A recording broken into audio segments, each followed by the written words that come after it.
Let us understand the difference between debt and equity. Every business, in order to run its show, it needs funds. These funds can come from owners, it can come from outsiders. When it comes from owners, we call it as equity. When it comes from outsiders, we call it as liability. We can classify the funds coming from owners as direct contribution and indirect contribution. Direct contribution means money coming from the pockets of the owner. We call it as capital. Indirect contribution means these are all the profits earned by the entity. They are actually payable to the owners but not paid but retained within the entity. We call them as reserves and surplus. So owners can contribute in these two forms. I mentioned money coming from outsiders are called as liabilities. These liabilities can be classified on the basis of time. We can have short-term liabilities and long-term liabilities. Short-term liabilities are those liabilities which have to be repaid within a period of 1 year, and long-term are basically repayable after 1 year. Technically, we call short-term liabilities as current liabilities, so long-term liabilities will be called as non-current liabilities. Now let us understand the difference between these two, debt and equity. Equity is basically a permanent fund because this is coming from the owners. They come in the name of capital and there will be no repayment schedule attached to it. It means if at all these funds have to be repaid, it can happen only through buyback arrangement or it can happen at the time of liquidation of the entity. Whereas debt is basically a temporary fund. It comes with a repayment schedule. It may be repayable on demand or they can be repayable as per agreed structured repayment schedules. Number two, equity is considered as less risky for the business because there is no compulsion to pay interest or return. Only when business makes profit, they are going to pay that. So in that angle, it is less risky. But debt is considered as more risky for business because it is going to attract financial risk. So whether a business makes profit or suffers loss, the cost of the debt have to be met.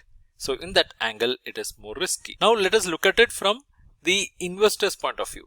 For equity shareholders, investment in equity is more risky because they have to bear all the risk of not getting return, the risk of capital getting wiped off, all this. So for them, it is more risky. And for lenders, debt is actually less risky because lenders will safeguard themselves with fixed repayments, that is fixed repayment of the interest and principal. They'll have primary security, collateral security, personal guarantee, all those. So it is less risky for them. And if you look at the cost of equity, it is generally considered as very high because of all the risk attached to it, and debt cost is comparatively lesser because it is less risky. And if you look at it from tax angle, equity does not give any tax benefit to the business entity because whatever the dividends they are going to pay, that cannot be claimed as an expense. But debt is having tax benefit.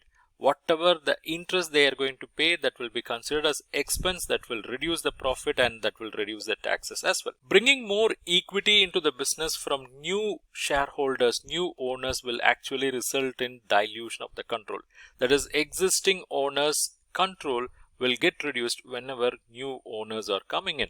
But that is not the case with debt. Debt will not lead to any dilution in ownership control. And this is something already I have highlighted. For equity shareholders, for owners, return is payable only when business makes profit. So it is linked with the profit. If there is no profit, business can take a stand. The management can take a stand that they can't pay any returns. But that cannot be the case with debt. The return, that is interest on debt, have to be paid because it is fixed and agreed. It has to be paid, let whatever be the scenario in the outside world. When it comes to repayment, owners are the last to get repaid when the business undergoes liquidation. So they are last in the queue. Whereas whoever have given debt where the charge is created and secured, they will have high priority. And if you look at the forms, equity will be in the forms like capital and reserves and surplus, and debt can be in the forms like loans, debentures, bonds, and so on. Thanks for watching this video. If you liked it, please hit that like button, follow, comment, and share.